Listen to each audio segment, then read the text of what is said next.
दोस्तों, प्राचीन मिस्र की सभ्यता काफी एडवांस्ड और अमीर हुआ करती थी, जो समय के साथ साथ समाप्त तो हो गई, लेकिन वो कई राज मिस्र की धरती में छोड़कर गई।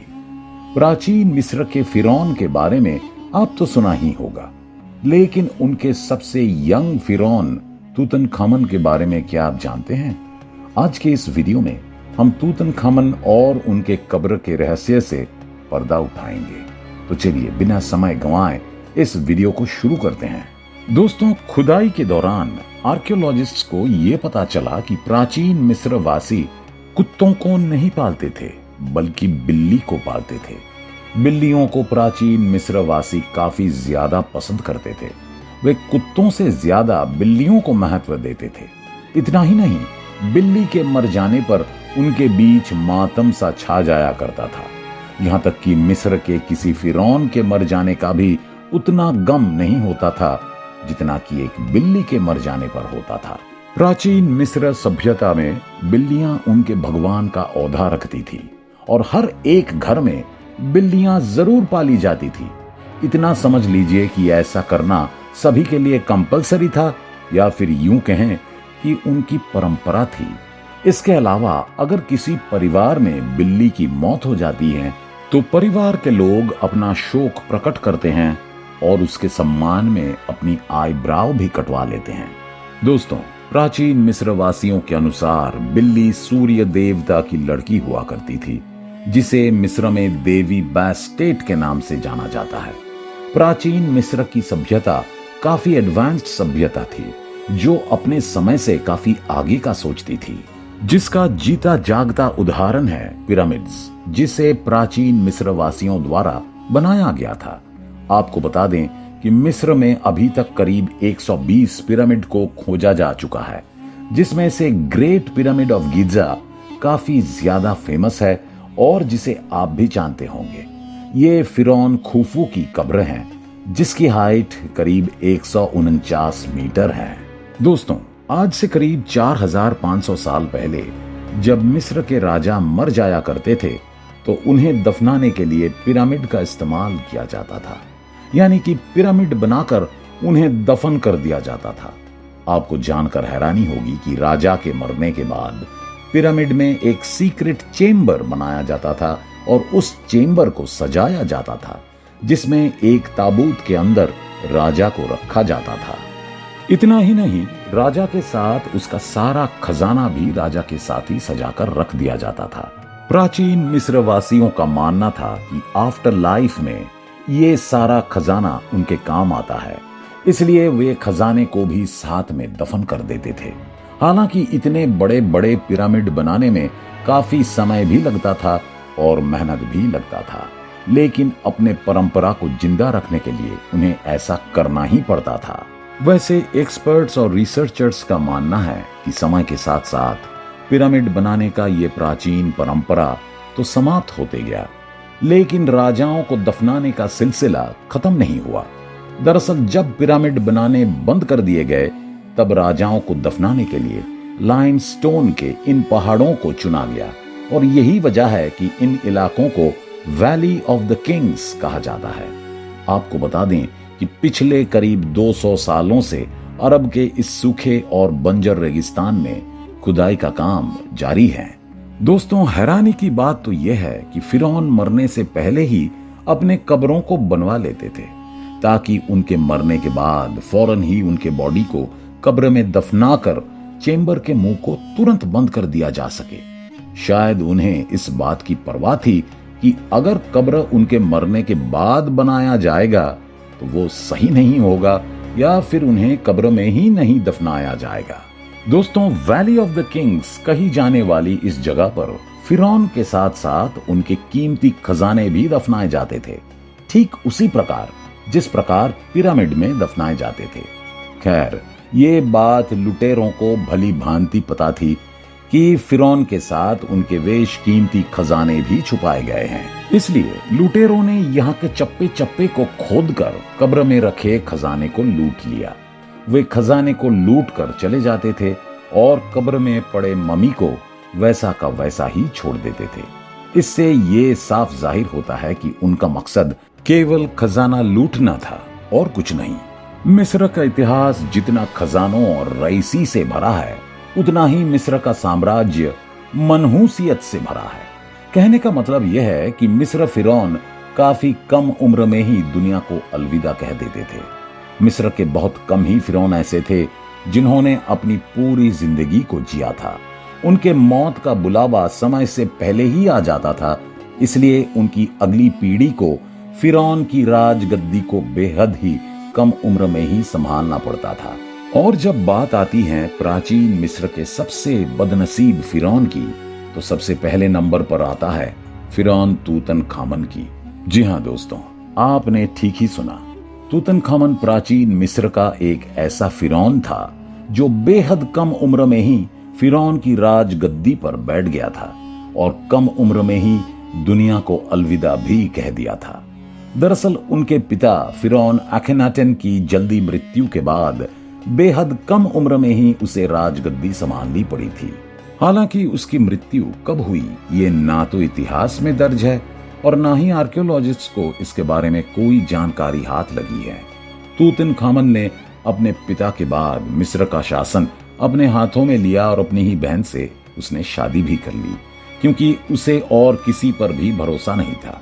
लेकिन इतना एहतियात बरतने के बावजूद उसकी मृत्यु हो गई। वैसे दोस्तों, आज भले ही तूतनखामन काफी चर्चे में है, लेकिन उससे ज्यादा चर्चे में तो उसकी कब्र है। साल 1922 से पहले ही मिस्र के बीचों बीच रिसर्चर्स किसी बेशकीमती चीज की तलाश कर रहे थे, लेकिन उन्हें उस रेगिस्तान में ऐसा कुछ नहीं मिल रहा था जो उनकी किस्मत को बदल सके। करीब 1 साल से चल रही इस खोज में इन्वेस्टर्स ने अपना सारा का सारा पैसा झोंक दिया था, बस इस उम्मीद में कि यहाँ पर कोई ऐसा खजाना मिलेगा जो उनकी जिंदगी ही बदल देगा। लेकिन ऐसा नहीं हो रहा था और हेड रिसर्चर हावर्ड कार्टर को यह आदेश दिया गया कि आपके पास सिर्फ 1 महीना है और अगर इस 1 महीने में कुछ नहीं मिला तो सब कुछ बंद करके वापस लौट आना।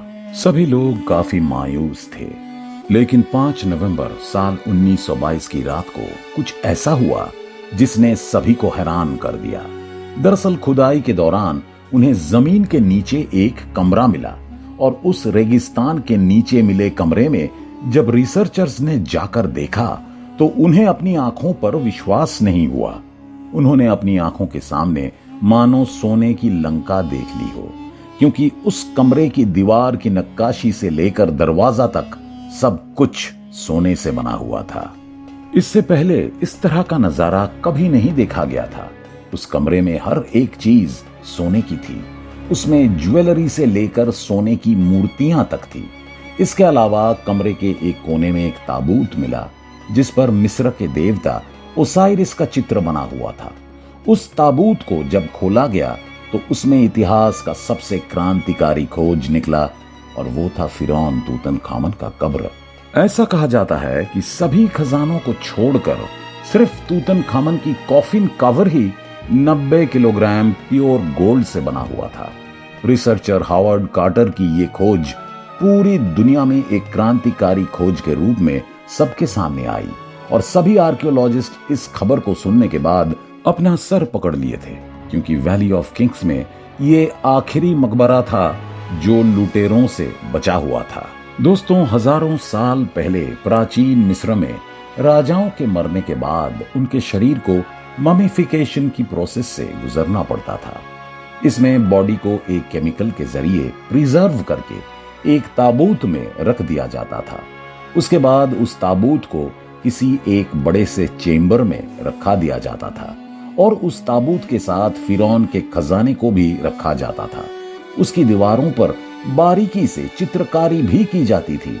इतना ही नहीं, सिक्योरिटी के लिए चेम्बर में रखे ताबूत को बड़े बड़े ग्रेनाइट के पत्थरों से ढक दिया जाता था और फिर चेम्बर के एंट्रांस को लाइमस्टोन के पत्थरों से बंद कर दिया जाता था।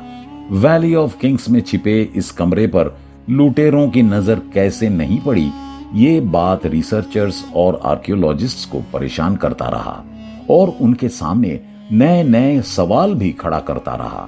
खैर, समय गुजरता गया और उस रहस्य को उजागर करने वाले रिसर्चर हावर्ड कार्टर की साल 1939 के दौरान मृत्यु भी हो गई और करीब 2 सालों के लिए खुदाई को बंद कर दिया गया। समय पूरा होने के बाद इस जगह पर कई रिसर्चर्स और आर्कियोलॉजिस्ट इंटरेस्ट दिखाने लगे। हेड रिसर्चर्स आलिया इस्माइल ने अपने टीम के साथ कई एडवांस्ड इक्विपमेंट लेकर आई और वैली ऑफ किंग्स को स्कैन करना शुरू कर दिया गया। स्कैनिंग से पता चला कि हर एक कब्र की अपनी एक अलग टनल बनाई जाती थी जिसे ऊपर से बंद कर दिया जाता था। इतना ही नहीं, दीवारों पर की गई चित्रकारी की जब जांच की गई तो पता चला कि ये चित्रकारी फिरौन के दफनाने के बाद की जाती थी। अब सभी राज धीरे धीरे सामने आने लगे थे और ये भी पता चला कि तूतनखामन की मौत 19 साल की उम्र में हुई थी। दोस्तों, ड्रोन कैमरों से ये पता चला कि तूतनखामन की टॉम्ब की एंट्रेंस पहले इस तरह बंद नहीं हुआ करती थी जैसे हावर्ड कार्टर ने इसे खोजा था, क्योंकि पत्थरों का इतना ज्यादा मलबा किंग्स वैली में किसी और चेंबर पर मौजूद नहीं था जितना कि तूतनखामन की टॉम्ब पर मौजूद था, जिस वजह से लुटेरे तूतनखामन की कब्र को कभी ढूंढ ही नहीं पाए। अब सवाल उठता है कि आखिर पत्थरों का इतना सारा मलबा उसके कब्र के एंट्रेंस पर कैसे इकट्ठा हुआ? तो इसका जवाब काफी सिंपल है। रिसर्चर्स ने बताया कि इस पहाड़ी से कभी पानी होकर गुजरता था जो बारिश का पानी था। लाइमस्टोन से बना ये पहाड़ कमजोर होने के कारण पानी के प्रेशर को सह नहीं पाया और टूटता गया। पानी के बहाव से ये पत्थर टॉम्ब के एंट्रेंस पर धीरे धीरे जाकर जमा होने लगे और ऐसा लगातार होने की वजह से टॉम्ब का एंट्रेंस पूरी तरह से ढक गया और किसी को शक भी नहीं हुआ कि इसके नीचे बेशकीमती खजानों से भरा हुआ कोई कमरा भी है। दोस्तों, सोचने वाली बात है कि सालों पहले प्राचीन मिस्र वासियों के पास इतना सारा सोना कहां से आया और वे किस तरह पहाड़ों के बीच 27 फीट गड्ढा करके कब्रों को बनाते थे।